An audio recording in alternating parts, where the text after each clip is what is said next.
Okay, so year 8, thank you very much for waiting for me to finish this video.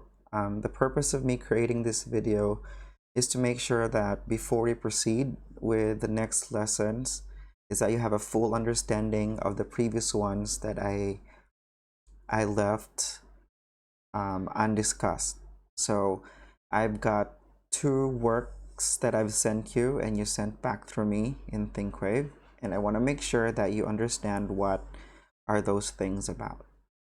And I will also be recording a few more videos of our lessons moving forward because we basically don't know when we are going to do this, but um, the work does not end. As long as we have internet connection, I'll be sending out these works and video.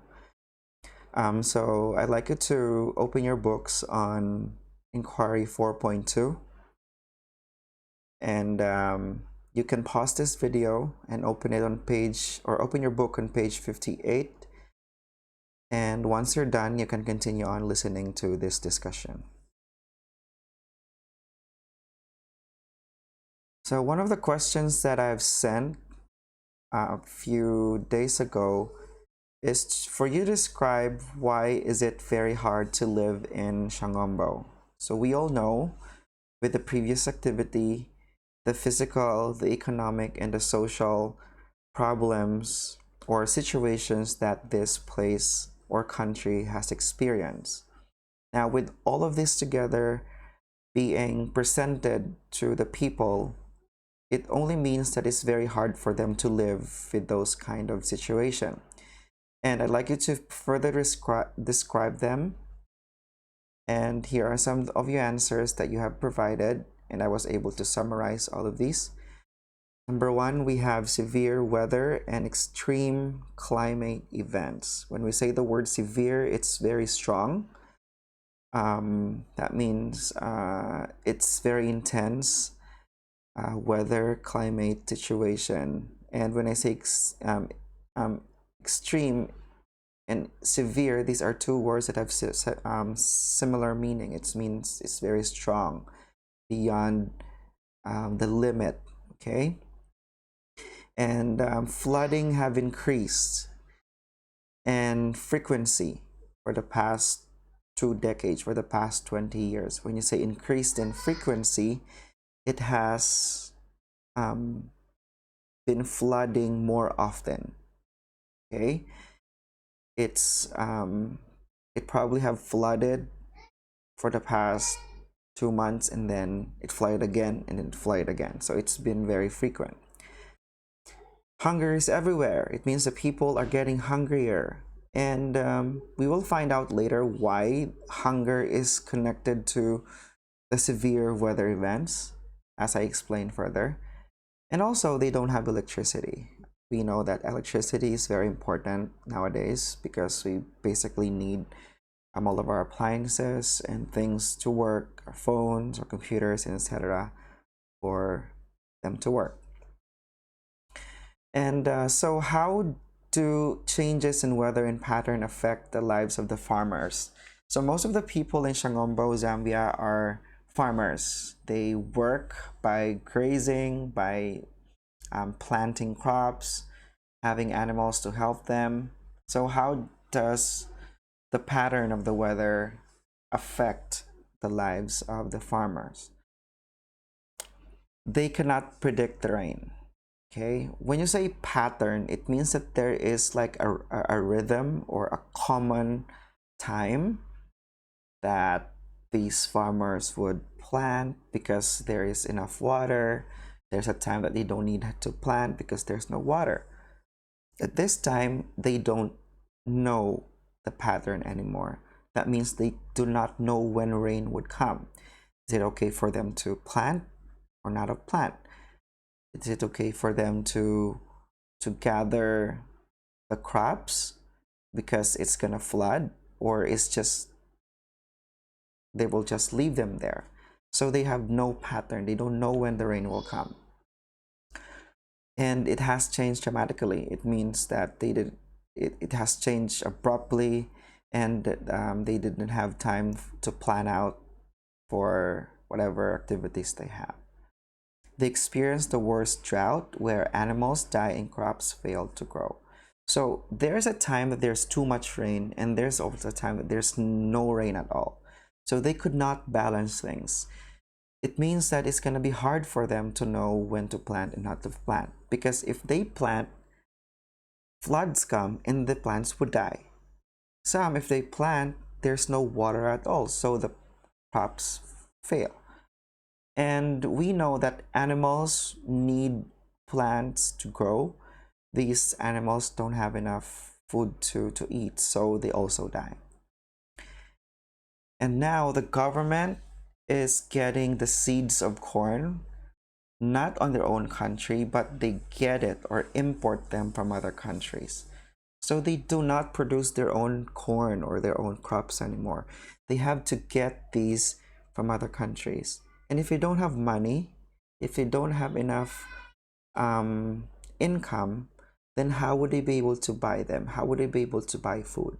So it's like a situation after situation after situation that makes these people's lives miserable. And as farmers, this is not a good situation. So look at this picture. This is a very good example of a land on drought. It means that there is no water at all. It's a long period of time where there is no rainfall. So the sun continues to shine, and whatever water available there is, it starts to evaporate, and land will look like this. If you can imagine, would you be able to plant in this type of land? I don't think it's possible. So when we say drought, it is a long period of unusually long rainfall that can lead to shortage of water, because water will continue to evaporate. Now, this will lead to a certain problem called land degradation. When we say land degradation, it means that there is a decline. When you say decline, it's going lower, or it's getting, or there's a decrease in the overall quality of soil. When you say quality, is how good it is. So when you say decline of quality, it's not getting good.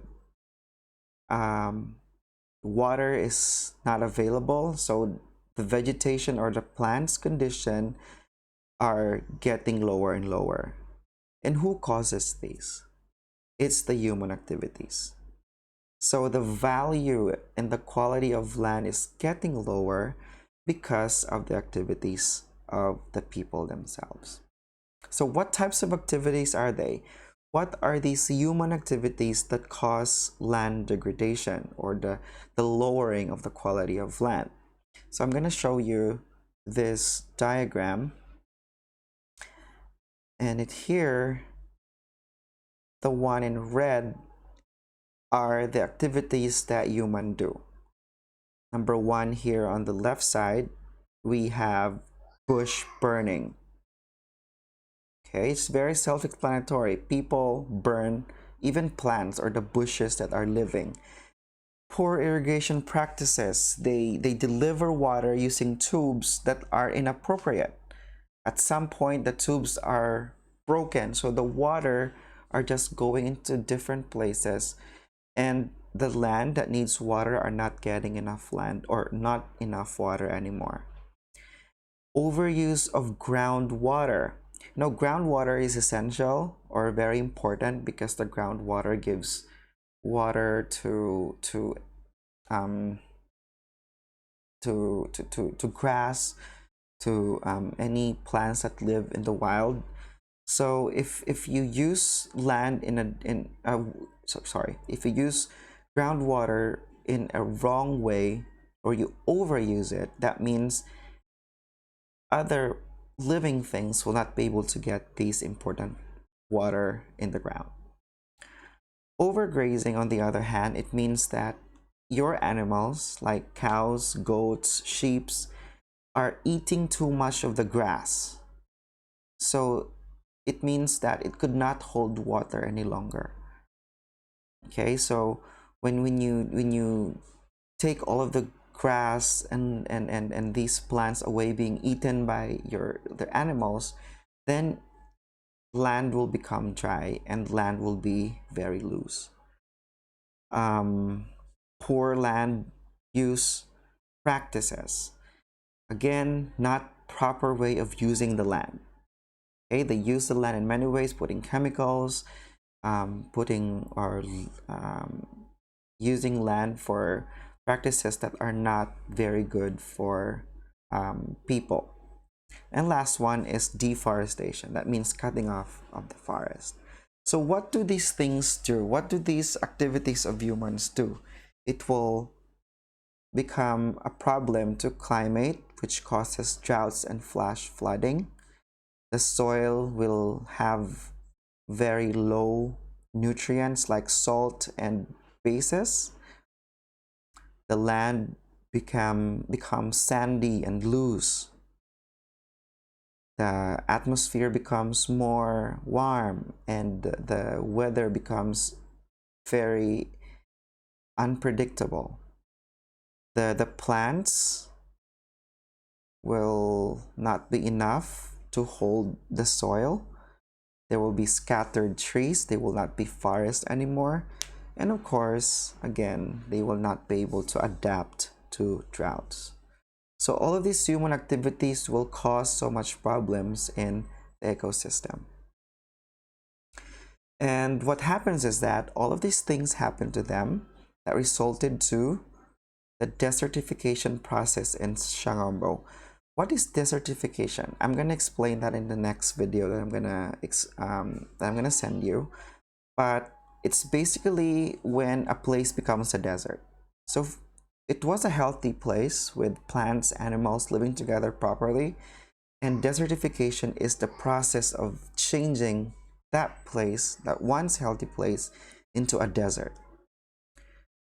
So how do this happen? How do these things happen in Shangombo? There is a lower river flow. That means the river there is now getting lower. There are now new desert or semi-deserts in the area. Habitats or the houses of animals or homes of animals are being destructed, and there is loss of living things or animals in that place. And because of that, soil starts to get eroded or being sent to another place. And these environmental effects will lead to the lives or lead to effects of the society or the people in their economy or their money processes. So there will be no food, enough food for them. They will depend so much on help from other countries. The young people will not be able to live there, so they will go and migrate to other countries. And there will be poverty. There will be absolute state of being poor. And the greater problem is that there will be people fighting over water, fighting over things because they're so poor, they don't have food, and everything seems to be a problem. So remember that Shangombo is a place where people live, and when it is changing into a place to become a desert, then problems will start to arise. Okay? So I want to make sure that you have listened to this video from start to end. So I'd like you to acknowledge your learning. So do this. I like you to go somewhere outside your house or inside your house and water a plant and take a photo of yourself doing that. And once you take a photo of it, send it to ThinkWave to make sure that you were able to watch this video from start to finish. Thank you very much for listening, and I hope you have a great time.